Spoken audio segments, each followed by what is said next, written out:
Kako da promenim sebe? Imam probleme sa samim sobom i zato ništa nisam napravio u životu. Kako da promenim sebe i da se opametim? Mnogo sam nervozan, ubiću nekog. Uradit ću nešto, svakim danom je sve gore i gore. Hvala na odgovor. Vidi, prijatelju, ti si takav zato što si gledao, slušao, čitao ružne stvari. Jer u šta gledaš, u to se pretvaraš.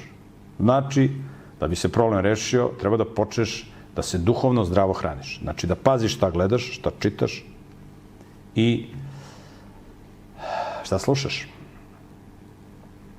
Ono što je takođe vrlo bitno jeste da uzmeš nešto korisno da radiš, da bi imao za koga da živiš. Znači, moraš da se osposobljaš, da možeš sebe da prehraniš i da onda od viška svog proizvoda možeš da ulažeš u druge ljude, jer jedino ljudi koji žive za nekoga, to su srećni ljudi, ispunjeni ljudi, ostvaruju svrhu svog postojanja. Znači, u šta gledaš, u to se pretvaraš, počni da gledaš pametne stvari, da čitaš pametne stvari, da se družiš s pametnim ljudima. Ja sam ovde spomenuo razne pametne ljudi s kojima možeš se povežeš i preko interneta i ovako uživo i kreni nešto korisno da radiš. Znači, moraš nešto da uzmeš korisno da radiš. Da privređuješ, da zarađuješ. Čisti klozete, bolje to nego da sediš kući i da propadaš. Čisti klozete. Znači, budi čisti kontejnere, radi u gradskoj čistoći. Bolje to nego da propadaš kod kuće i da ništa ne radiš, da blejiš.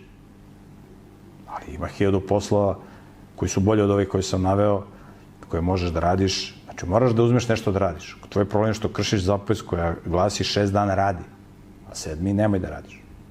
Ti svih 7 dana ništa ne radiš. I ne samo da ništa ne radiš, nego o jadu radiš, to se tako kaže. Ko ne radi, on navlači gnev Božji na sebe. Ko ne radi, on krši Božju zapovest i opseduju ga demoni. U Bibliji postoji jedno pravilo koje glasi: besposlen um je omiljeno prebivalište đavola. I zato te opseduju demoni, da nekog ubiješ, da nekog ovo. Treba se sklanjaš od budala, trebaš da se vežbaš, da uživaš u životu. Bog je dao toliko lepih stvari. Ti trebaš da prepoznaš te lepe stvari i da uživaš u njima.